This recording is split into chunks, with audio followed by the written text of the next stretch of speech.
Oh my God, I can't believe. Same tone, same style, same emotion.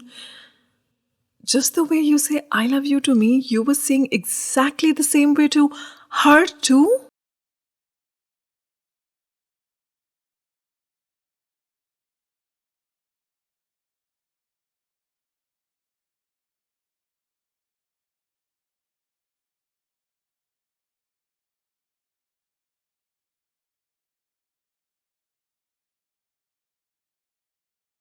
Anjali का पहला trigger, trust issues की शुरुआत का।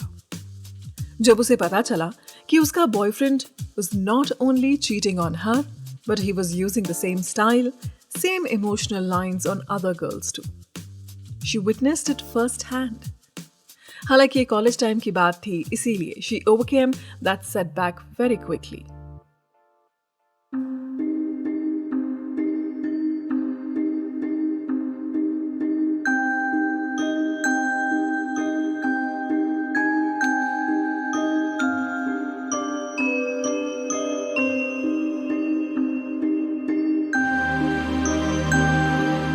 ये है recreate with me podcast, real life stories, real life solutions in collaboration with flying paper. Kunal, मैं तुम पर शक नहीं कर रही हूँ यार। It's okay to have a female friend. It is absolutely okay if you go out with her on coffee और सम आउटिंग, बट एटलीस्ट मुझे पता होना चाहिए, इसमें छुपाने वाली क्या बात है?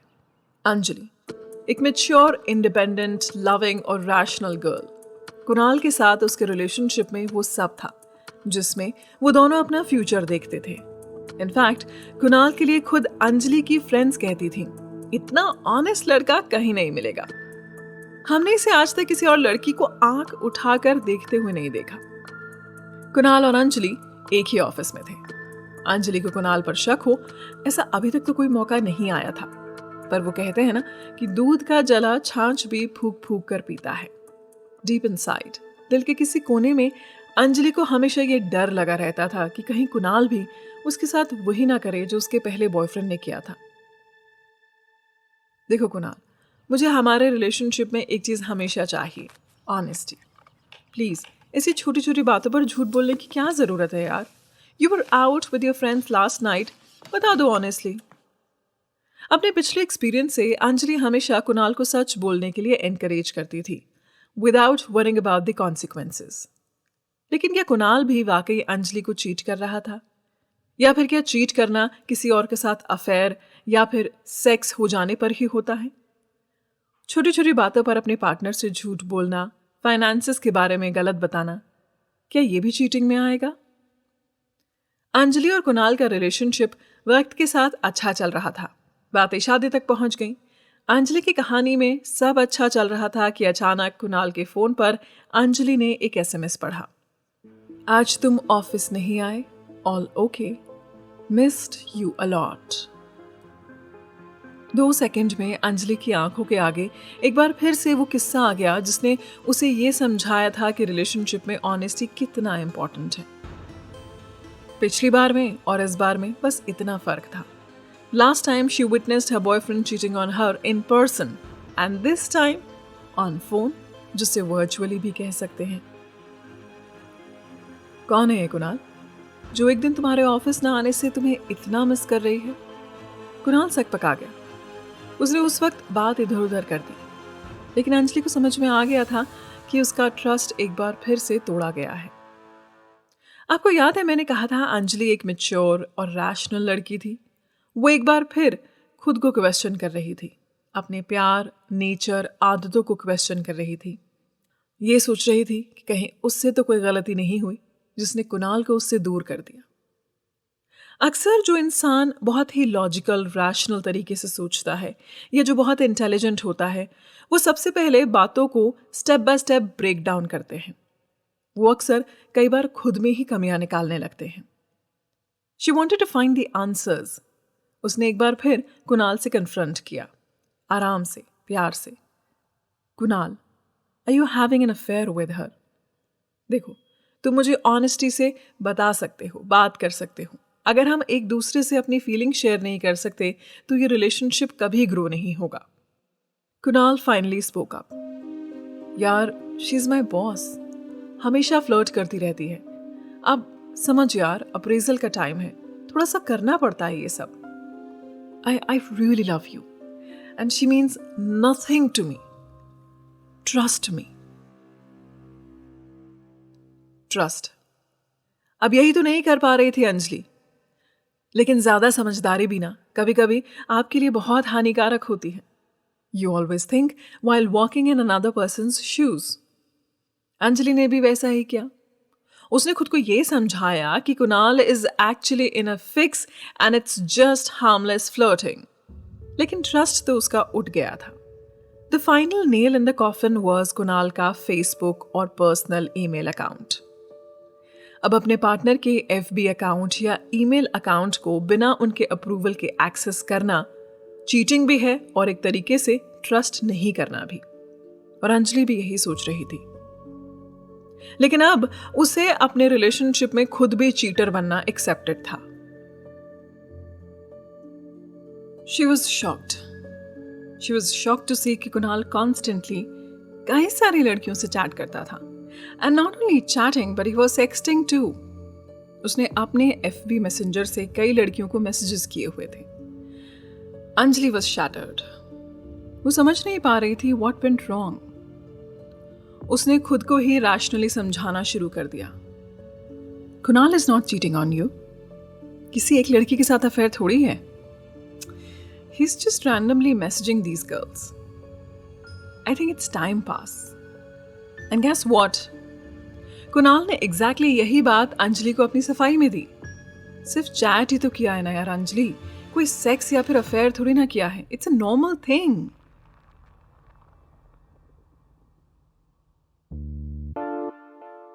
कई बार प्यार की वजह से, कई बार सोसाइटी के प्रेशर की वजह से, कई बार सिर्फ अपने अकेलेपन के फेयर की वजह से हम में से बहुत से लोग अपने पार्टनर, बॉयफ्रेंड, गर्लफ्रेंड या स्पाउस से टॉक्सिक बिहेवियर एक्सेप्ट करते रहते हैं। अंजलि आज भी कुणाल के साथ है। हैरान है, ये रियल लाइफ स्टोरीज हैं, रियल लाइफ सिचुएशंस हैं। कुणाल ने काफी अंजलि को कन्विंस करने की कोशिश की कि आगे ऐसा नहीं होगा। He was just doing time pass and what not. Anjali एक बार फिर से कन्विंस हो गई। सवाल यह है कि अंजलि जैसी इंडिपेंडेंट, रैशनल और मैच्योर लड़की क्यों नहीं समझ पा रही थी कि चीटिंग की कोई डेफिनेशन नहीं होती। उसने सोसाइटी के प्रेशर में कुणाल से शादी तो कर ली, बट आज भी जब कुणाल अपने फोन पर होता है, all she can think about is that he must be chatting with any other girl. क्यों हम इंडिपेंडेंट होते हुए, रैशनल और इंटेलिजेंट होते हुए भी खुद ब खुद मैनिपुलेट होते हैं, और वो भी उन लोगों से जो सपोजिटली हमारी लाइफ का सबसे इंपॉर्टेंट हिस्सा होते हैं। आइए जानते हैं कि अंजलि के सबकॉन्शियस में ऐसा क्या चल रहा था that she accepted cheating as a part of a relationship. Flying paper के एक्सपर्ट से चीटिंग की डेफिनेशन और इससे हमारी साइकोलॉजी पर क्या असर पड़ता है, इसके बारे में भी जानते हैं। प्यार क्या है? ये कैसी फीलिंग है? कहाँ से आती है? ऐसा क्यों होता है कि जब हम उस इंसान को देखते हैं तो हमें ऐसा फील होता है कि हमारे हार्ट ने एक बीट स्किप की है? क्या प्यार वो है जो हमने बचपन में मूवीज में देखा होता है, या फिर उस कैरेक्टर की तरह है जिसको हमने हमारी फेवरेट रोमांटिक नॉवेल्स में पढ़ा होता है?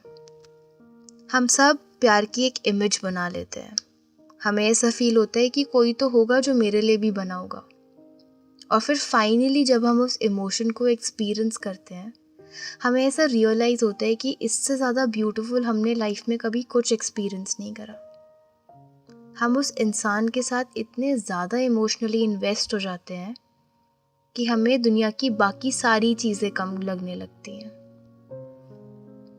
लेकिन अगर आपका वही पार्टनर जिसके साथ आपने अपनी पूरी दुनिया इमेजिन की हुई हो, जिसके साथ आपने अपनी पूरी फैमिली इमेजिन करी हुई हो, अगर आपका वही पार्टनर आपके ऊपर चीट कर दे तो आपका पूरा वर्ल्ड अपसाइड डाउन हो जाता है। आप लव को क्वेश्चन करने लगते हो। आपको ऐसा लगने लगता है कि बस अब कभी आप किसी को ट्रस्ट नहीं कर पाओगे। कुछ टाइम के लिए आपको ऐसा फील होता है कि आपका वर्ल्ड रुक गया है। बट इनफिडेलिटी होती क्या है? इसको सिंपल टर्म्स में चीटिंग भी कह सकते हैं।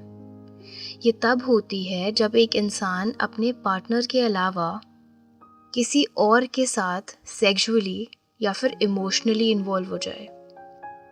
बट ये क्या है? क्या ये एक लव अफेयर है, और इज इट पेड सेक्स, या सिर्फ एक हुकअप है, या फिर आजकल की दुनिया में जिसे वर्चुअल सेक्स कहा जाता है, जैसे सेक्सटिंग?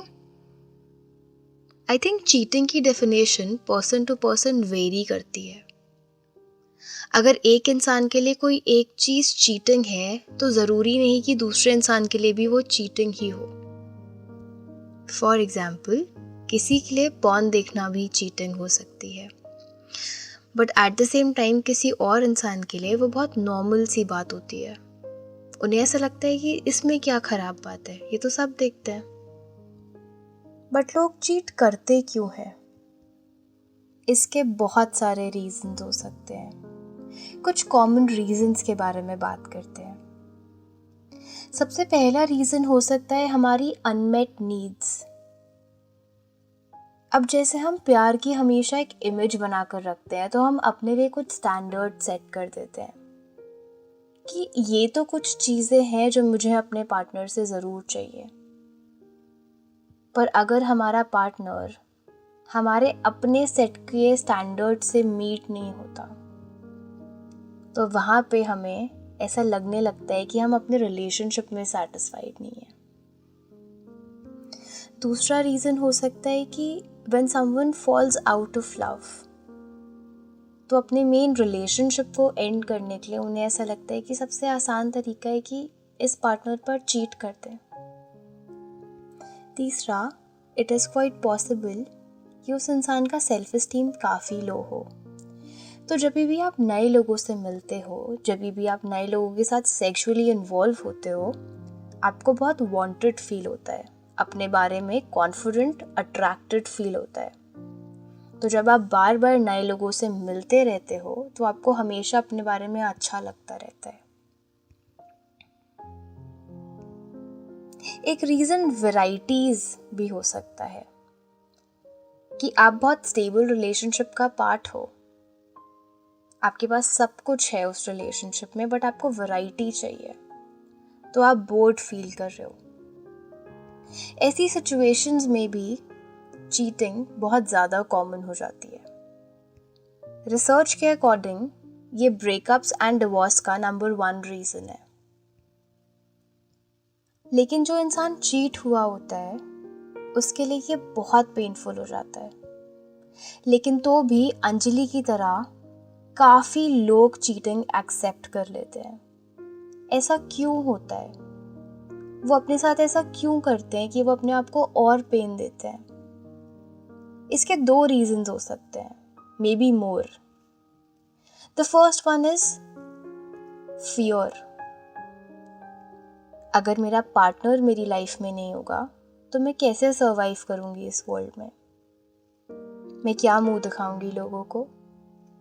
दूसरा, सेल्फ डाउट कि शायद मेरी ही गलती है, मेरी तरफ से कुछ कमी रह गई होगी, तभी तो उसने चीट करा है कहीं और जाकर।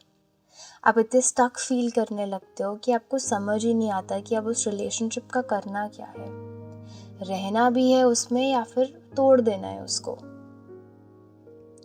तो बात करते हैं कि ऐसी सिचुएशंस में हम कर क्या सकते हैं। First thing you can do for your self is अपने लिए थोड़ा सा टाइम ऑफ लीजिए। इंस्टेंटली कोई भी डिसीजन लेने की कोई ज़रूरत नहीं है। इस टाइम पे हम इतने ज़्यादा हर्ट होते हैं कि अगर हम कुछ भी डिसीजन लेंगे अपने लिए, वो बिल्कुल भी फ्रूटफुल नहीं होगा। Spend some time with yourself. अपने सारे इमोशंस को एक्नॉलेज करते हुए आइडेंटिफाई कि आप एग्जैक्टली क्या फील कर रहे हो, आपको रहना भी है उस रिलेशनशिप में या फिर नहीं रहना, और कैसे उस पर्टिकुलर टाइम के लिए आप अपनी लाइफ थोड़ी सी इजी बना सकते हो। Second, convey your feelings to your partner. आप अपने पार्टनर को ऐसे बता सकते हो कि आप कितने ज़्यादा डिसअपॉइंटेड हो। इसमें इन्वेस्टिगेटिव क्वेश्चनिंग भी हो सकती है, जहाँ पर हम कोई ब्लेम गेम नहीं खेल रहे हैं। हम उनसे ऐसे बात नहीं कर रहे was she better in bed, but हम उनसे ऐसे क्वेश्चंस पूछ रहे हैं कि वहाँ ऐसा क्या था, वहाँ पर आप कैसे एक्सप्रेस कर पा रहे थे, वहाँ पे आपने क्या एक्सपीरियंस करा जो आपको मेरे साथ नहीं मिला। ये क्यों शुरू हुआ था, और क्योंकि अब ये हो गया है तो हमें क्या करना चाहिए। नेक्स्ट, फिगर आउट अगर आप दोनों अपने रिलेशनशिप पे काम करना चाहते हो या नहीं। चीटिंग का मतलब ये नहीं है कि आपका रिलेशनशिप ख़त्म हो गया है। कभी कभी ऐसे रिलेशनशिप ट्रॉमास के बाद आपका रिलेशनशिप रीडिफाइन हो जाता है। आप उन सारी चीज़ों पे काम करने लगते हो जो लॉन्गेस्ट टाइम के लिए आप अवॉइड कर रहे होते हो। Last, do not blame yourself. शायद मैं उसे टाइम नहीं दे पा रही थी। I think I wasn't good enough in bed. I think वो मुझसे बात नहीं कर पा रही थी क्लियरली। शायद मैंने उसको ज़्यादा रेस्ट्रिक्ट कर दिया था। अब आप कैसे अपने पार्टनर को खुद से लॉयल रख सकते हो? आप चाहे अपना बेस्ट वर्जन बन जाओ, आप उनके अकॉर्डिंग उनको सारी चीज़ें दे दो, उनकी लाइफ इतनी इजी बना दो कि उनको कोई स्कोप ऑफ डाउट रहे ही ना, कुछ इनसिक्योरिटी हो ही ना रिलेशनशिप में। तो भी एक इंसान सिर्फ तब लॉयल रहता है जब वो चूज करता है आपके साथ लॉयल होना।